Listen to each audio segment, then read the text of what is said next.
Welcome back to the Diary of a CFO podcast, the podcast where finance leaders share the lessons, challenges, and the wins that shape their careers as well as their organizations.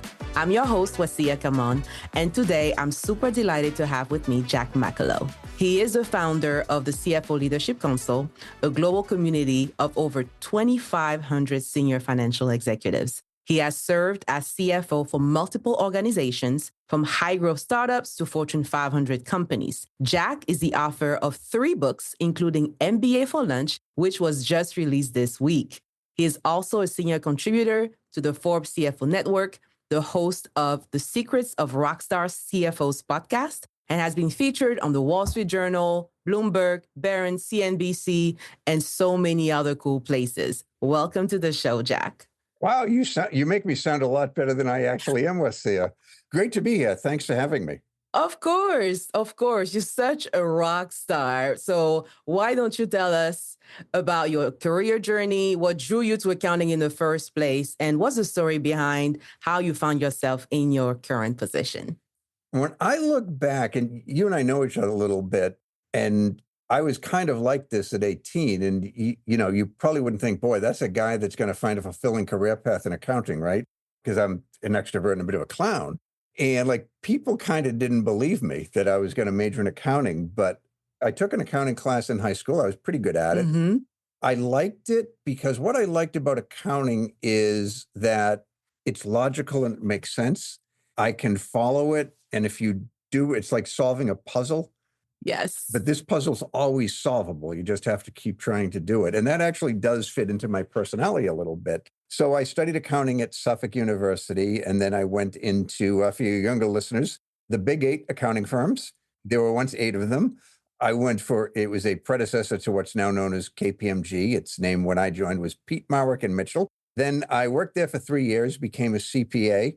Good work experience, great company. It really wasn't for me. But so I ended up working for a client, a company called Jensen Corporation. It's pretty hot now, but it was considered an odd company in the day because it was artificial intelligence. When people heard AI back then, they were thinking Arnold Schwarzenegger and the Terminator movies. And I'll be back. Geez, I was going to do that, but yours is better than mine. But, people thought that it was viewed as like a weird technology. So we never used it. It was called real-time expert systems and then online intelligence solutions at the internet boom. But, it's a company I'm quite proud of. We were actually the very first AI company to be profitable. Yeah, that was kind of something. And we took the company public. We weren't the first to go public, but, it's a typical IPO type of story, went out at 8, peaked at 30, ended up selling at 2. So, but it was a great ride. Really enjoyed it. And then I was a controller there. I didn't think I would get a CFO job with the credentials I had. Maybe I would have, maybe I wouldn't have, but I decided to go back and get an MBA, which I pursued at MIT Sloan. It's one of those things. The MBA made the world perceive me as a lot smarter than I was before I got it. Before I was just, a guy who'd been a controller at a company nobody had heard of, and a CPA. And suddenly, I had an MBA and I was treated like the whiz kid. It opened up doors and I became a CFO at a company called Top Layer Networks. And along the way, I started a part-time CFO business and started doing the CFO. It was at the time we were calling it the CFO Roundtable. Then we actually started launching chapters, including in your hometown of Atlanta. There were 2 groups in Atlanta at the time. There may still be, for all I know, but called the CFO Roundtable. We were getting confused with them, so we changed the name to the CFO Leadership Council.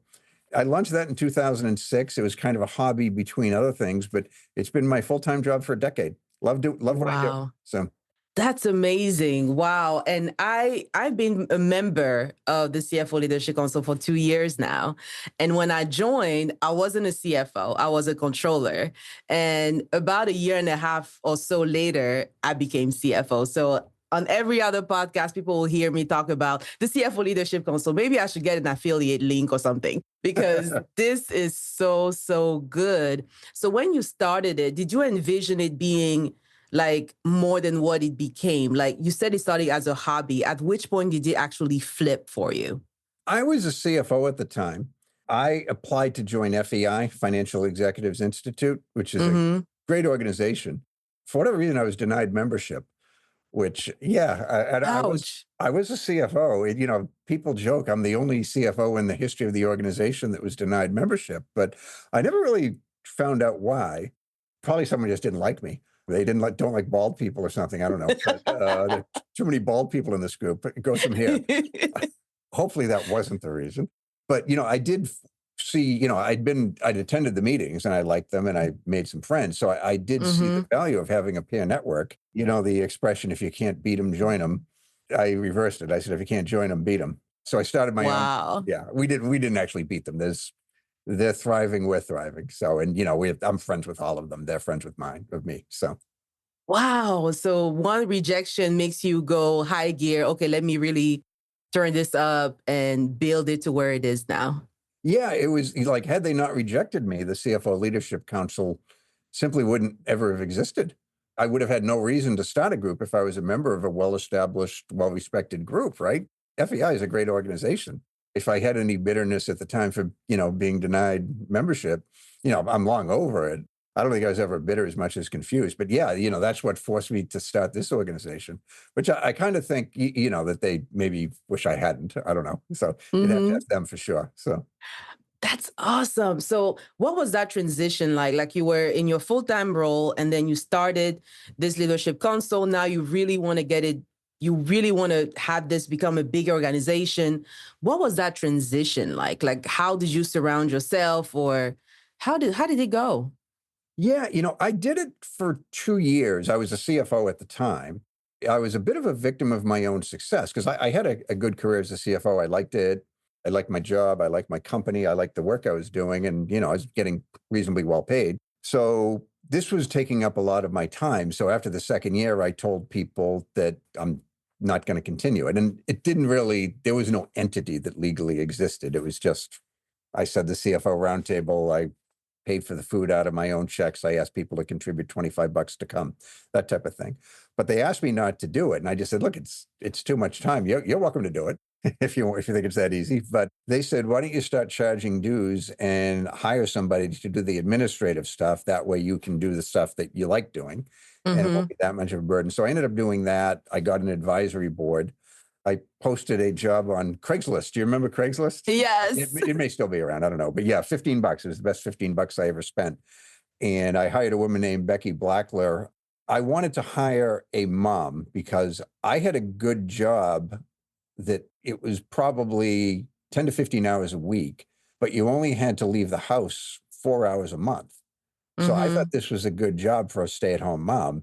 And this was like 2008. Today, that's not a rare thing. But back Mm-hmm. then, there weren't a lot of companies that were looking to hire Yes. parents to work 10 hours a week, 5 away. And she's making pretty good money because I just said, I not doing this for the money, but let's charge dues. We even got in a sponsor to, and I'll make enough to cover costs. And you can keep whatever they pay. And, it ended up like, it was like 60 grand a year. So it's pretty good Nice. money for a part-time job. And Yes. yeah, so that worked out well. And then she wanted to take on more hours. So she launched the chapters in New York and Philadelphia. And, they all flourished a little bit. And then we just decided I would quit my job and give this a go. Wow, impressive. Yeah. Because what I like about the forum is first the questions that I see every day. I was like questions that I wouldn't even think about, right? So it allows me to stretch my thinking. I feel like I'm learning every day, even though there's no chapter meetings every day. So how did that chat or forum started? It's actually just a simple Google groups, but I just wanted a way for the members who weren't in the same cities to connect. I think at Okay. the time I started it, we may have had 12 cities at that 12 chapters, and it's 8 to 12, somewhere in there. And they were like fiefdoms, and I was like, these people would be friends and support each other and grow with each other if there was a mechanism they could get to know each other because they weren't going to fly to Boston to attend meetings, right? If they Mm-hmm. happen to be in Boston during a meeting, they might, or a Bostonian's not going to fly to Chicago to go to a meeting. That was kind of low cost, potentially big reward if it worked. And now it's our most popular member benefit. And you've been to like some of our conferences, right? And the publication CFO Brew, when they covered the conference, they said it set the world record for hugs at a financial event. We're not just a group of people that goes to the same events. It's actually a community. We like each other. When someone's looking for a job, people help them Mm-hmm. out. People read each other's resumes. They give each other leads, that sort of thing. And, that wouldn't have happened. Maybe the same number of people would be coming to the conference. Probably not. But it wouldn't have happened without CFO Connect, because they sort of kind of got to know each other a little bit over CFO Connect. It's like, oh, Wasia's here. She helped me out with that problem 3 months ago. I got to go say hi to her. So Yes, that's amazing. And so now that the chapters, everything is booming, at what point did you starting writing books? Because like CFO, then getting busy. I love your story because people told me you became a CFO and you launched a podcast, Wasia Why. So I'm so grateful to be talking to somebody similar. At which point did you start writing the books? well, I actually had a presentation. It was getting good reviews. I probably gave it, 15 times or variations of it. At the Ooh. times, I was calling it Habits of Highly Successful CFOs. And people said, it's good that you're public speaking, but, you can only, as a public speaker, it's just not like I'm doing the Bruce Springsteen thing, 60,000 people.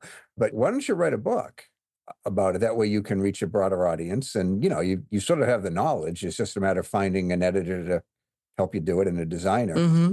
I didn't feel like I could keep that name with the Covey people. They don't have a legal right to the name, but, clearly I Mm-hmm. took it from Habits of Highly Effective People, right? We sort of brainstorm. It's like, what are your passions? And, one of them is rock and roll. And I'm a headbanger. So they said, Nice. what about Secrets of Rockstar CFOs? It sort of gives the same vibe, but reflects your own personality. So that became a book. Then I wrote another one on the psychopathic CEO that was inspired. We had an FBI agent speak at one of our events. Her expertise was corporate psychopathy. Oh, And wow. yeah, I had worked for a guy that, I'll be nice. I'll assume that this is a PG format, so I won't. Yes. But I just thought he was obnoxious. I thought he was a lot worse than obnoxious, but I'll be polite. When she gave her presentation, I had like one of those, you could see the little light bulb go off over my head. It's like, oh my God, he wasn't just obnoxious, he was a psychopath. Then she said, by a show of hands, how many people feel, based upon the description, they may have worked for psychopath at some point in their careers? Yeah, but more than half the room, including me. I'm like, oh my Wow. gosh. But, I kept in touch with her just because I found it fascinating. And Mm-hmm. during COVID, she encouraged me to write a book. She's still with the Bureau. She's like, I can't really write a book when I'm with the Bureau, but clearly have an interest in it. You've got a track record and you've got an audience. So I'll introduce you to the right people. It was probably a pretty good book. So, Oh, wow. And then from then, your third book, MBA for Lunch. What was the story behind that one? yeah, that was one. I got my MBA when I was in my 20s. I was not a CFO. I didn't have kids. I was married, but I don't want to say it was easy to do, because I don't want to suggest that. But it's hard for somebody. It would be hard. And I don't know if your family situation, but if you have kids and you're a CFO, you have two kids, you could get an MBA, but man, that would be at most the third most important thing in your life, and probably more It like took me, seventh, right? So, yeah, it took yeah. me 8 years to do my MBA. Yeah. But, there was two watershed moments in my mind anyway. One was 6 years ago, but Spencer Stewart actually, I don't think they did a survey. I just think they counted amongst the Fortune 500. And it was the first time that there were more MBAs than CPAs amongst the Fortune 500 CFOs, actually Fortune 5,000.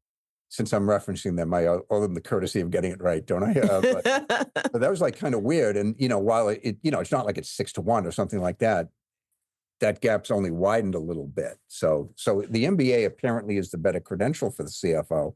And then Mm-hmm. I was actually presenting to the portfolio companies of a very well-regarded private equity firm. And one of the investors said, and there were like 40 CFOs, one of the investors said they wouldn't hire a CPA to be the CFO. Wow. Or they didn't value the credential. They said CPAs make great controllers, they make great chief accounting officers, great respect for them. I don't value them as a CFO unless there's something else about them. They would totally discount the credential. I don't necessarily agree with that as a former CPA. I learned a lot during that process that does help CFOs. But the point was they're looking for someone a little bit, that they value strategic. And they did say, yes, would take a CPA if they also had an MBA. But I just realized two things. One, there are CFOs in their 40s, two young kids, whatever it might be. I don't mean to typecast CFOs, but they're not going to go back and get a full-time CPA. And if they get a part-time, it's going to be, multiple years like you. But they need to have this knowledge. So what if I could look at what's being taught in modern MBA programs and distill it into something that you could read in an hour? I recommend people read it once or twice. It's probably a little bit more than an hour. But then just, keep it as a reference guide. Because there are things that, I feel stupid, like the first chapter is on financial concepts. I can't tell my readers to skip chapter 1. But, CFOs are reading this and I'm explaining what EBITDA is. They're going to be, what? Why are you telling me the net present value formula? Don't you think I know that? I'm a CFO. But I couldn't do an MBA book and not include that. And not have that, yes. But if you're a CFO, skip chapter 1. But that was kind of, behind it. I just wanted to give them a tool that would, I'm not remotely saying it can replace an MBA, but it gives you ways to solve problems and approach things that, maybe you wouldn't have absent the book. So. Wow. Thank you for the book. And one thing that stuck with me is the part where you said they already knew that they wouldn't hire a CPA for the role of CFO. When you look at that, because I saw the same studies, for the longest time, CPAs were the natural CFOs.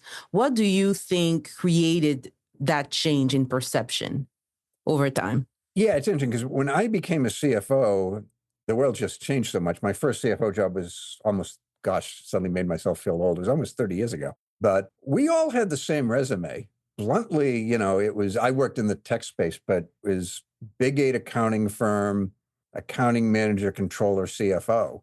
And that was kind of path. The other thing, it's sort of is like 85% of us were white men. And that was the reality back then.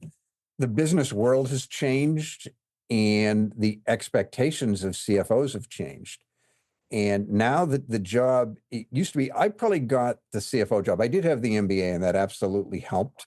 But if I weren't a good controller, I wouldn't have gotten the CFO job despite the MBA at the time. Maybe today, that in fact, certainly today, you don't need to be a controller to get a CFO job. There are a lot of paths. The business world's gotten more complex and the CFO role has grown along with it. People are looking for leadership qualities. They're looking for strategic thinkers. They're looking for people who are collaborative, who understand broader business issues, and who are good communicators. I know plenty of CPAs who have all of those things, but they don't want people to attack the CFO job through a controller's lens or through a CPA's lens. That's part of it. That's great, but there's the position chief accounting officer. That didn't exist at the start of my career that I know of. I never met a chief accounting officer till about 2015. But accounting has become so specialized. If the business is complex, there's no way a CFO can be an accounting expert. When I graduated college, it was FASB 86. Yeah, beginning of time to 1987, there were 86 of them. Now there's, hundreds. Yeah. Wow.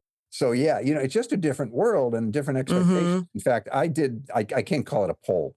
It wasn't statistically valid, but I reached out to CFO customers. And by that, I mean CEOs, investors, board members, and other members of the C-suite. What do you value in a CFO? It actually led itself to a nice little acronym. But what was interesting, almost nobody said finance or accounting skills. And, maybe the mistakes, but it lent itself to an acronym. It's pretty easy to remember. So folks, write this down, but it's a pencil and paper, but CREATE. And these were the sort of the formula for a good CFO. It's collaboration, resiliency, empathy. A is agility, transparency, and empowerment. And, they didn't say empowerment, for example, but they said, a good leader of their team, someone who can develop a world-class finance team. Agility, the ability to react quickly to things. So I was able to take them. And like I said, there very little, a few people mentioned digital mastery because that relationship with the CIO and the all digital CFO is a myth, but you can't be a good CFO without some digital expertise, right? But Yes. you need a lot of skills. It's a very complex job today. So whereas when I was it was just best accountant. Yes, yes. So, what would you say controllers now? Because I came also from a controllership background, but I had a chance to work full time in FP&A for a couple of years, which helped me expand into business partnering, modeling, understanding scenario, becoming more strategic. But I feel the pain for a lot of controllers when they're told you're not strategic enough. And so that next step is not guaranteed, if I can say. What would be your advice to them? Yeah, first, I don't know that they're not strategic enough as much as they're in a role that doesn't allow them to be strategic enough. Yes. It's like people who aren't controllers don't respect and appreciate how hard that job is. And to lead a team, and if it's a complex business, to produce accurate and timely financial statements to make the trains run on time, that's so hard. I don't know a good CFO, at a bigger company anyway, who hasn't said they're they're at a loss without a good controller. They could not be a successful CFO if they didn't have somebody to make the trains run on time. I don't think that it's controllers who aren't strategic. I just think the role is demanding, and if you're faced with the decision to spend some time learning some strategic stuff, partnering with the marketing group, or you're a public company and the books have to be closed by the fifth day of the following month, at the end of the quarter, which you're going to do, right? It's not that, but there are ways you can expose yourself to some things. Find a CFO who wants to be a good mentor to you, your boss. Also, I recommend, and this is one of the things I love about you, is you and I have taken this commitment seriously. I think once you get to the CFO role, you owe it to be a mentor to the next generation of leaders. And I know that you take that very seriously. Find a CFO or somebody who's a mentor that you don't work for. Find a CFO at a different but similar company. The other thing is, when I wrote my first book, one of the women I interviewed, she was a controller, and her mentor was a VP of sales. She was like 29, 30 at the time and kind of savvy. We were both in our 50s when I interviewed her.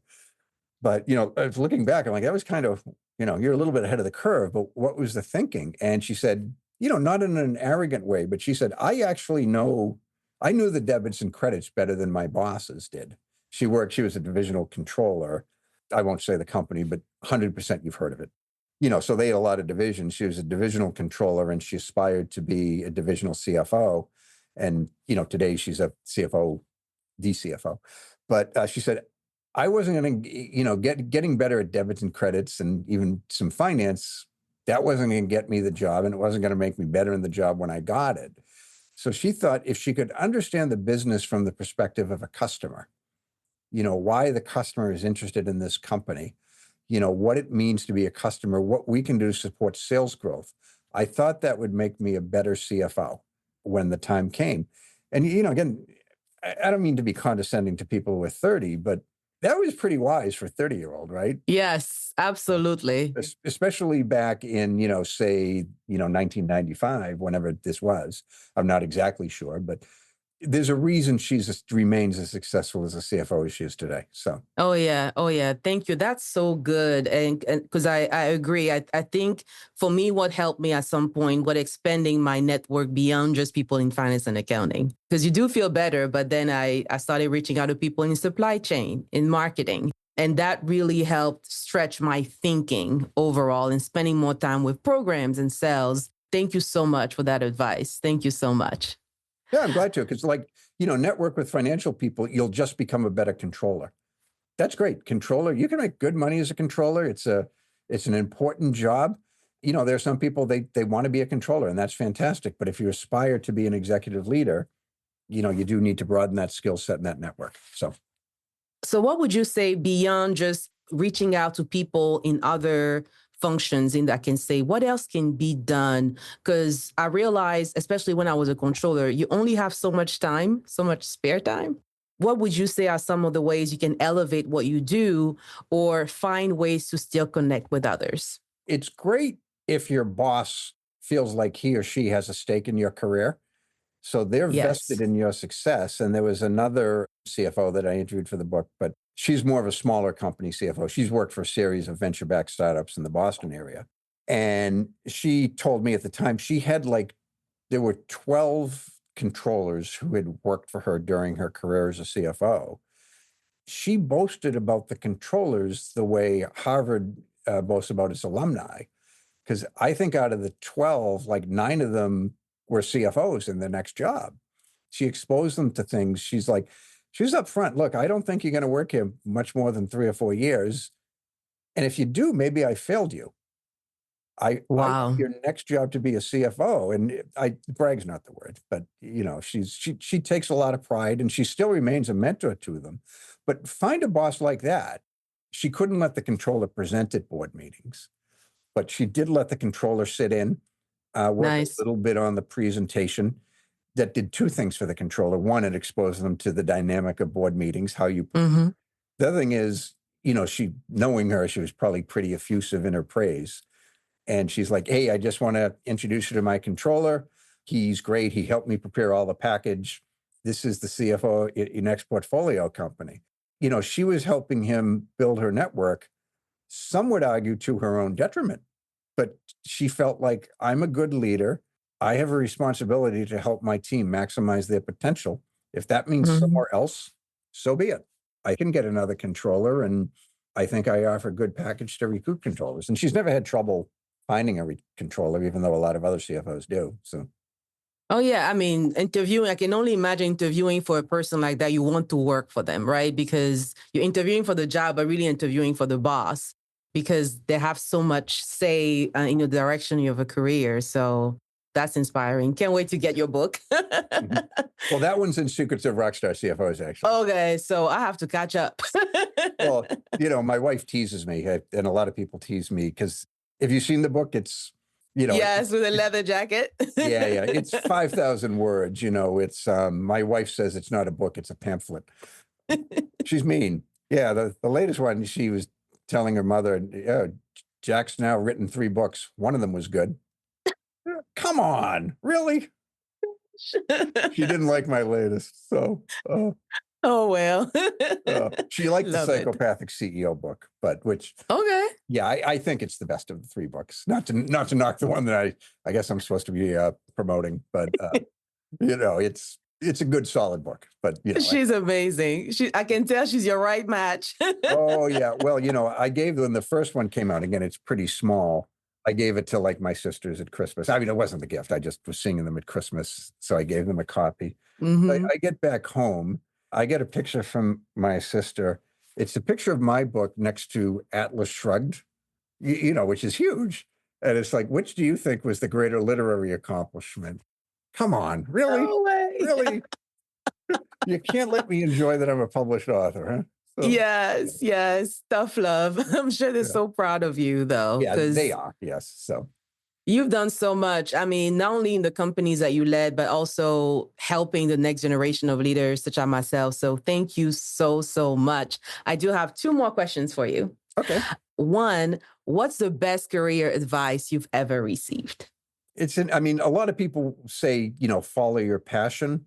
And I got that advice young. I was an accountant. That's a little hard to do. It's like, find companies that you want to work for that are interesting, do good things. But a little bit on the more practical side, somebody told me, update your resume every 3 or every 6 months, even if you're not looking for a job, and do it right. Don't just do it in perfunctory, spend a little bit of time doing it. And the reason is, if you've worked 6 months and you can't add an accomplishment or a skill that you developed or something like that to the resume, you're stagnating. Wow. So it's like, and this was my boss, by the way, I work for him. So I do not want to leave. I don't want you to take it that way. But, if you can't think of something you've learned in the last 6 months, let's think about that means, because you're growing. It's a fast-paced world. It's always changing. You need to keep up. You don't want to be outdated by the time you're 35 years old, right? I'm going to work 30 years after that. So I thought that was really, really terrific advice. So. Absolutely. Wow. Will do. But it's so true, because the years go by so quickly. The other day, my daughter, she's 11, she came and said, oh, mommy, I'm almost your height. I'm like, gosh, 11 years just went by. And I can Yeah. see how this, if you don't do it regularly, time will just pass by and you've been stagnant and you don't even know it. Yeah. I turn 61 next month, and I don't know how that's possible. When I was 30, 60 just seems so old. And now 30 Hmm. seems so young. Isn't that funny? Yeah, I like to say that I'm 30 fine years old. I like that. So, yeah. So my little brother is like, Wasia, you do know I'm like turning 36. I'm like, I don't care. I'm going to be 30 fine for a long time. Long, long time. So, yeah. So good. My last question is, what's your favorite thing to do outside work? Well, I'm the father, I think, of two autistic adult sons. They take up my time. They don't have a lot of independence. So, and it's challenging. I mean, being the father to two children like that, it's the hardest thing I've ever done. But it's also, the greatest joy. Just being with them is Hmm. probably it. If you're thinking more along the lines of a hobby, I've slowed down a little bit, but I'm a bit of a workout warrior. I work out, pretty intensely sometimes. Right now, I'm in a period of not so intense. That's kind of the me time, right? Let's go to the gym. I've recently tried to get current with modern music. Okay. My knowledge of pop music stopped sometime around U2. I was asked, well, I know you too. yeah, it's the 1987. That was like when people say, "What's your favorite new band?" I say U2. Yeah, they're older than I am. But a couple of years ago, and my nephews and nieces teased me for my lack of knowledge of pop culture. So my niece asked what I thought of Taylor Swift dating Travis Kelce. And I said, Travis Kelce's gay? And they're like, what? I said, Taylor Swift, the country singer. I thought Taylor Swift was a guy. Ah, And ouch. they thought I was kidding, but I wasn't. So I just realized, boy, I'm worse than my parents were at the same age, But, Uh-huh. my parents had some pretty good stuff when my mother and father were like 30, this little band from Hmm. Liverpool, England, known as the Beatles came out. Well, they had some great music in their 30s and 40s. I mean, they're more into Guy Lombardo and Crosby. I'm like, I know less about modern music than my parents knew about my music. So Hmm. I've been listening. You ever heard of the Pretty Reckless? Okay. Yeah, I've been listening to them and some other bands, just trying to get caught up. The Pretty Reckless, they're touring with AC/DC right now. So AC/DC is my favorite band.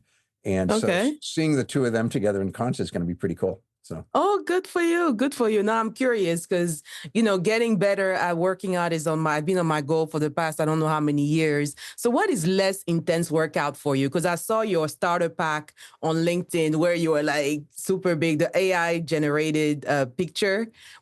I think action figure. It was an action figure you shared on LinkedIn that was all muscled up. So I wonder now for you, what is less intense workout? What does it look like for you? yeah, for the record, since this is an audio thing, I am not built like Mr. America. Uh, I only wish. But, my core workouts, I just don't like cardio. I will work in some low impact cardio because I know to do it. But generally, I'm a yoga and weightlifting guy. Right now, I'm doing, there's a program called Body Beast. It's a bodybuilding program. I'm not doing the diet of it, but it's pretty intense. It's basically nothing but weightlifting. Turning 60, I wanted to make sure that, I was aging well. I found my old Body Beast workouts from when I did the program when I was in my late 40s. And I said, okay, my goal is I want to be able to outperform the 48-year-old version of myself. And other than my legs, I'm my chest, arms, shoulders, I'm stronger than I was at 48. Nowhere near as strong as I in the legs, unfortunately. So, Oh, uh, wow. yeah. That's So, impressive. but I'm not doing it like 7 days a week. I'm doing it Hmm. 4 days and then I stretch the others. So, Good for you. Good for you. Wow. Wow. Thank you so, so much. Any last words you want to say for our listeners and the next generation of finance leaders? yeah, well, you asked me the best advice that I got, and Mm-hmm. had you asked me for two, what I'd like to share with people, Mm-hmm. really simple advice, and there's a good chance your parents taught it, but just be nice to everybody you meet. You should just be nice anyway, right? It's the right thing to do, but it actually pays off in your career. if your name comes up in conversation as the potential CFO or something like that, people are not necessarily going to remember whether or not you were good at accounting or finance or anything like that. They're going to remember that you were a nice person, that you were a good leader, that you were a good mentor, that you were a good business partner, that you were thoughtful, and that you showed genuine interest in them. And that's not the reason to be nice, but it's a really nice career benefit of being nice. It's nice guys don't finish last. Nice guys finish first. And that's it for today's episode of The Diary of a CFO. Thank you so much for tuning in. If you enjoyed the show, don't forget to like, review, subscribe, and share with others. Our website is thediaryofacfo.com. That's where you can find all the episodes, access all the guest profiles, see their bios, and the social media links. It is also the place where you can apply to be a guest on the podcast and have information about how you can sponsor the show. As always, if there is any topic you would like me to cover in the future, just email me at ask@thediaryofacfo.com. Again, the email is ask@thediaryofacfo.com. See you soon.